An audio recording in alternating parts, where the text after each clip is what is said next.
Prince Andrew may no longer have a title, but that doesn't mean he's getting cut off from the royal family funds.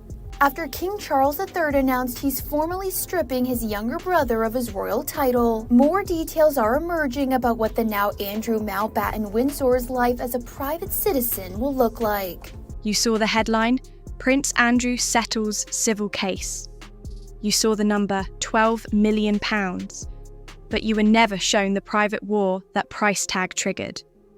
What we uncover here on Royal Family Daily goes far deeper than a legal payment.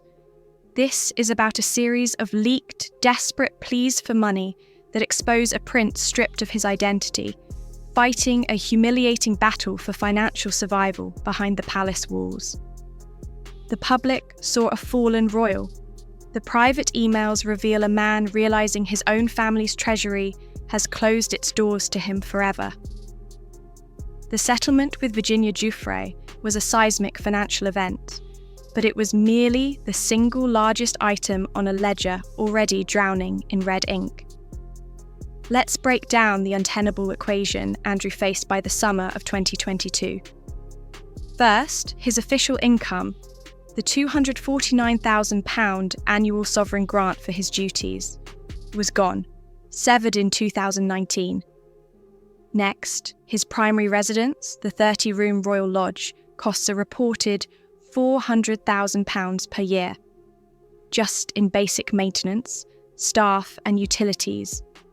Add to that personal staff salaries, security for his daughters, the upkeep of a seldom-used ski chalet, and the general expenditures of a man raised in limitless privilege. He had the outgoings of a senior working royal, with the official income of a private citizen. And that was before the lawsuit's colossal demand landed. His financial model wasn't just broken, it had never been designed to function without the institution bankrolling it. To understand the desperation in those leaked emails, you have to understand the safety net that vanished. For years, the late Queen's private funds, the Duchy of Lancaster income, quietly covered the gargantuan running costs of Royal Lodge.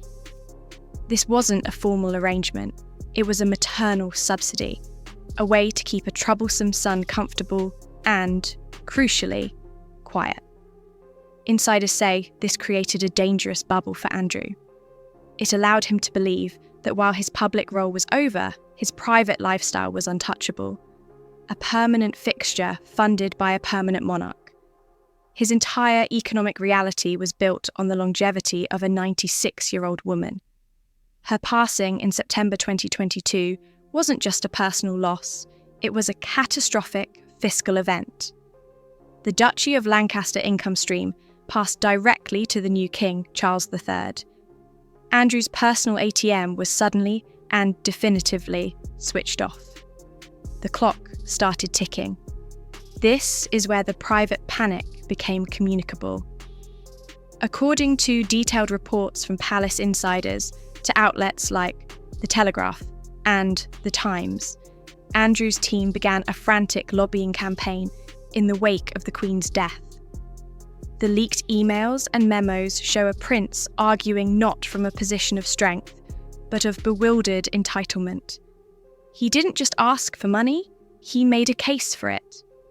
He reportedly contended that cutting his funding entirely would render him unable to uphold the dignity of his position, that he needed to maintain a household suitable for hosting foreign dignitaries for the good of the crown. Staffers who saw these appeals described them as delusional and completely divorced from the reality of his situation. He was pleading for a restoration of the past, unaware that his brother was ruthlessly focused on the future. The subtext of every line was a single humiliating question: how am I supposed to live? King Charles's response, as revealed through these strategic leaks, was the epitome of corporate ruthlessness. His lifelong project is the slimmed-down monarchy. Andrew isn't just an embarrassing relative, he's a liability on the balance sheet and a direct threat to the brand's survival. Insiders state that Charles made two non-negotiable decisions. First, the £12 million settlement would not come from the sovereign grant, the privy purse, or any duchy funds. Second, there would be no reinstatement of Andrew's income. Ever. This forced Andrew to scramble for the settlement money, reportedly from the Queen's personal legacy to him, potentially from selling assets, and, as some rumours darkly suggest, from loans from wealthy private contacts. Charles sacrificed his brother's financial stability to protect the institution. It was a brutal lesson. In this family, the firm always comes first. The most public symbol of this war is Andrew's desperate grip on Royal Lodge. This isn't about sentiment, it's about the last shred of leverage. Downgrading to Frogmore Cottage isn't just smaller, it's a state-sanctioned demotion, a public admission of defeat. But his hold is precarious. That rumoured £5 million refurbishment bill? Sources suggest it's owed to the Crown estate, essentially making his landlord his own family's corporation. Furthermore, reports indicate the King has slashed Andrew's annual subsidy for the house's upkeep to a mere fraction of what's needed. The strategy is clear: make holding the fortress so financially agonising that surrender becomes the only option. Andrew is reportedly digging in, paying what he can from his depleted resources, hoping to outlast the pressure. But this is a battle of attrition he cannot win. Beyond the house, there is the ghost cost that follows him everywhere, his security detail. With no public role, the justification for his taxpayer-funded, round-the-clock, armed police protection is a political lightning rod. Estimates place the annual cost between £2 to £3 million. The fact he still has it is the ultimate sign of the palace's conflicted position. Removing it entirely would signal a final, dangerous severance, potentially making him a target, and opening the king to accusations of abandoning his brother to physical risk. Yet, maintaining it is a PR disaster and a constant drain. This security bill is the purest expression of Andrew's current existence, an astronomically expensive problem with no solution, a permanent drain the system is forced to tolerate, but refuses to fund properly. So, what is Prince Andrew now? He is a man living in exile by spreadsheet. His banishment isn't enforced by guards, but by accountants.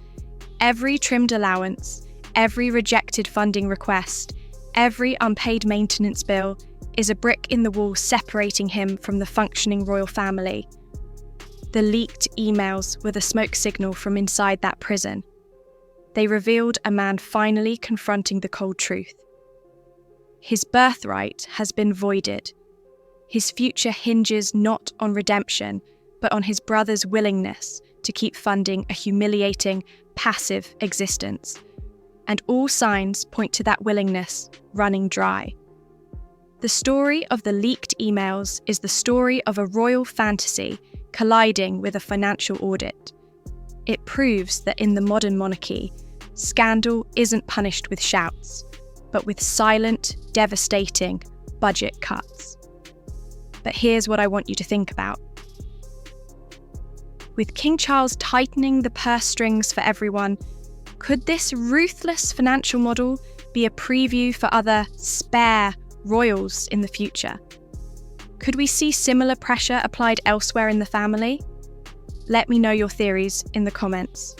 If you want to stay ahead of every financial twist, every hidden power play, and every leaked detail in this ongoing saga, you need to be part of our inner circle. Subscribe to Royal Family Daily, hit that notification bell, and don't miss a single reveal. We're not just reporting the news, we're deciphering the palace's playbook. Thanks for watching.